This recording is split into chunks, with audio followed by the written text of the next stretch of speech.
Give me, how did this start? How'd you get to West Virginia? Well, it's crazy. This has been it's been pretty much a year-long process. I've been in touch with the administration here, with Oliver and Coach Holderson and Alex Hammond, and it was really just kind of dumb luck. Alex and Coach Holderson were doing a site visit at the University of Texas, and I happened to be in my office, and my boss wasn't. And really, it's that simple. They were looking at the academic facility, and they came by and they were being shown around by Coach Rucker, one of our personnel person, and he asked me if I had about 10 or 15 minutes to spare to talk about academics and philosophy and some ideas and structure and things like that. And then I was getting a phone call from Kelly Cunningham and met with Oliver and talked with him, and it just kind of kept going from there. It just kind of grew from there. So really excited to be here. What intrigued you about the opportunity? I mean, it's a long ways from Texas. I'm not sure where you're from originally. Well, I'm from Missouri, and I'm a child of a football coach, so moving is geography has never been an obstacle for me. But it's a very rare opportunity to get involved with a program that's as established as West Virginia, and also, but yet have the opportunity to be innovative and be and improve and enhance and do some things differently, and do some outside the box thinking, and that's the kind of person Oliver is, and I gather that from the rest of the staff and the administration too. So just really the people that are involved, in getting in on the ground floor and all having the same agenda and rowing the boat in the same direction really excited me about coming here. What's step one? What do you start doing when you get a job like this? I liken it, since I just moved, I liken it to moving. You kind of look around, you see all this stuff, you've got to find a way to put it all in boxes and get it on a truck and move it somewhere. It's kind of like that. So, right now I'm just trying to, assess, where different guys are, where we are as a program, what kind of things are going well, what kind of things, can we maybe improve on. Like I said to one of my coworkers the other day, I said I like to get to feel the rhythm of a place before I decide to change the music. So, right.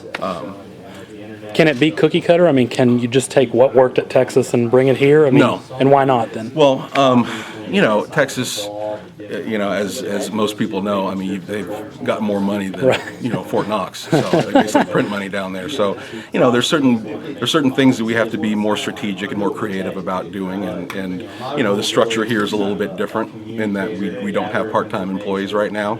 I don't know whether we're going to go back to that or not. That's something we'll see in the future if we ever kind of evolve back to that point. But right now, for the structure that we have with the educational counselors and the academic counselors and the directors, that structure, we're going to figure out the best way to do what we can do and be the most efficient with that structure. So are you working within those parameters right now? You're not going to be looking to immediately change things like you said about part-time employees? No, not right now. Not as of right now. I mean, now in the future, who knows? But right now, we're going to be working within the structure that's been established by Oliver and Kelly, and that's been here for a little while, for the past couple of years anyway. And we'll assess that and evaluate that, and then if we need to change it going forward, we'll see what we can do.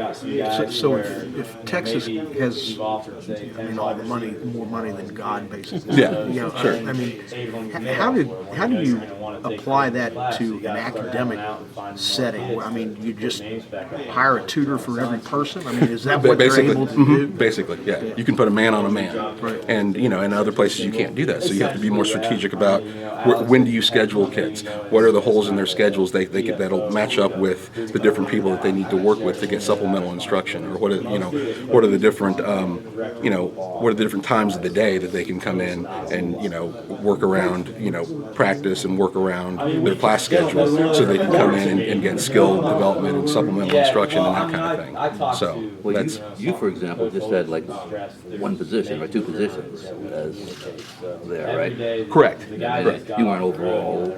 No. I mean, we worked with the whole team, but we managed probably about anywhere from 40 to 45 kids at a time. Mm-hmm. So that's okay. Yeah. So it's broken down even further than here. Sure. Oh well, yeah. We had four academic counselors. What Kelly Hinton and Amy King do here, we had two additional people, to get coverage too. So, that's that's less the norm than it is the exception. I mean, because Texas, can afford to hire more people. I mean, spring's kind of nice. There's nobody